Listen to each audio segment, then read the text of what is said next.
Joining me now is the author of Confronting the Presidents, Bill O'Reilly. Bill, good to have you with us tonight. Hey, Todd, thanks for having me in. That book will be out September 10th, by the way. So I want everybody to note that, maybe order it in advance. But thanks for having me in tonight. Yeah, look, this is just bonkers crazy here, Bill. These new revelations, they knew Iran was trying to take out Trump. Why would they leave him so exposed like that in Butler County, Pennsylvania? Excellent question. Ever since the Trump administration waxed Soleimani, and I write about that extensively in Killing the Killers, Iran has said we're going to take a reprisal on Donald Trump. So it's not new. That's been in play for a long time. But the point you raise is a good one, because you have that kind of a threat leveled from a foreign nation, that the diligence that has to be brought to protecting not only Donald Trump, but Kamala Harris, Joe Biden, everybody at that level has to be impeccable, and it wasn't. Now, I disagree a little bit with Raleigh, the senator, because I don't want the Secret Service to throw people into the bonfire without absolutely knowing everything that happened. There is no downside to being methodical in this investigation. I like the new acting director. I think he is an honest man. Looks that way to me. So do your investigation. They're all going to go, Todd. Everybody in charge of that detail in Butler, all of them are going to go.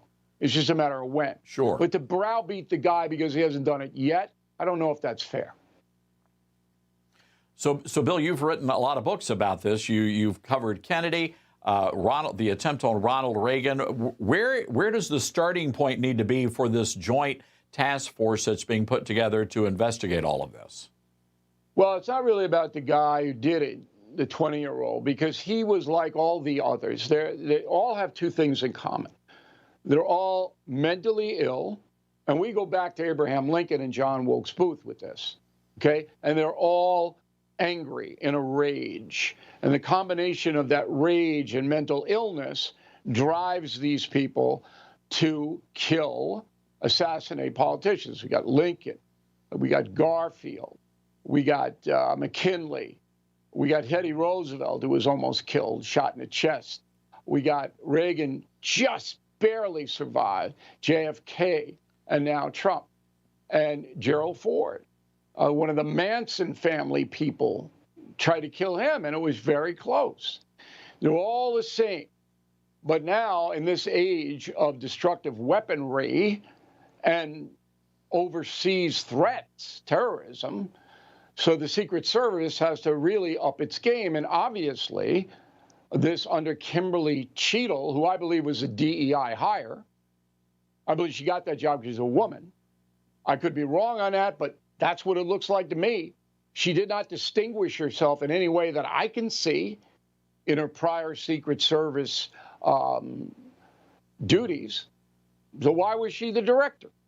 You know, you want to put the best and the brightest at the top. I'm not saying she's not bright, but I'm absolutely saying she wasn't the best, because this was slovenly, the way they did this in Butler, Pennsylvania. Absolutely no professionalism at all on display there.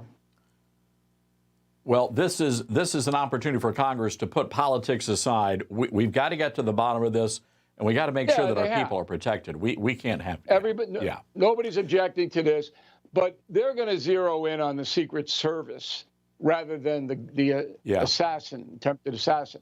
That's what they're going to do. Where are the holes? Where are the flaws in the service? And they should.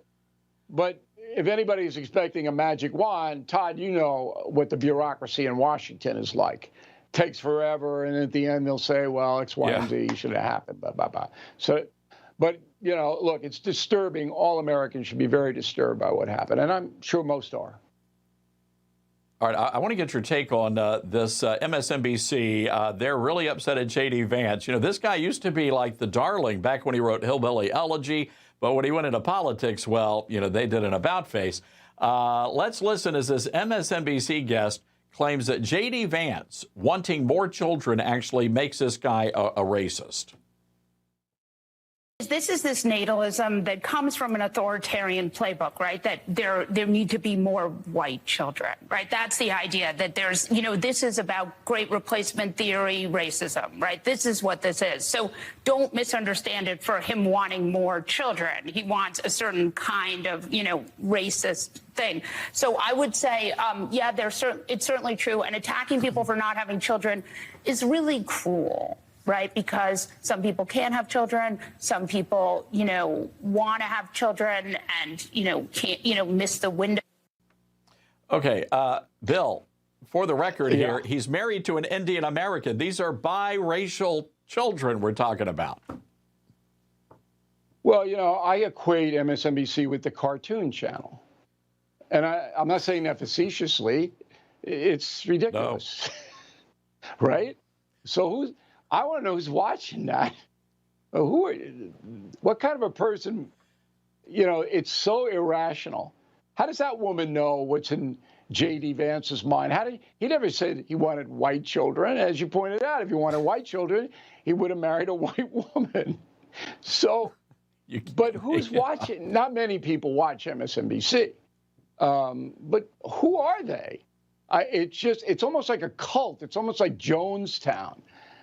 The MSNBC people. Oh. But, the tragedy of it is NBC News used to be a stellar news organization, and the brand is ruined by this.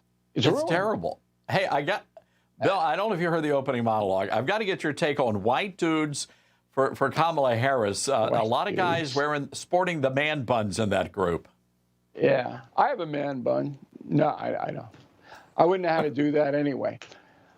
Look, I don't know. I don't get the skin color stuff. I never got it, even when I was a little tyke.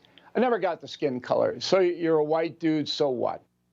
Why do you have to be a white dude to vote for a Democrat? What is this? I don't understand it.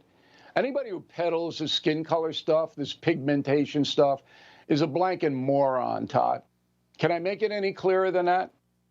If you're basing any kind of vote or political belief on skin color, you're an idiot. And I won't talk to you. Yeah, once I get that whiff. But that's exactly how they're going to go down. That's how this is going to play, Bill. They're going to play the race card and the sex card. They're going to do it, but it should be rejected by every single decent American. Race, skin color, nothing to do with looking out for the folks.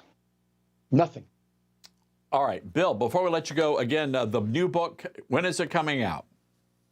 September 10th, Confronting the Presidents, huge advance sale on it. It's every single president, whether they hurt or help the country. I'm a simple man, simple concept. Every page, you will learn something you don't know. Even you, Todd, every page, you're going to learn something you don't know.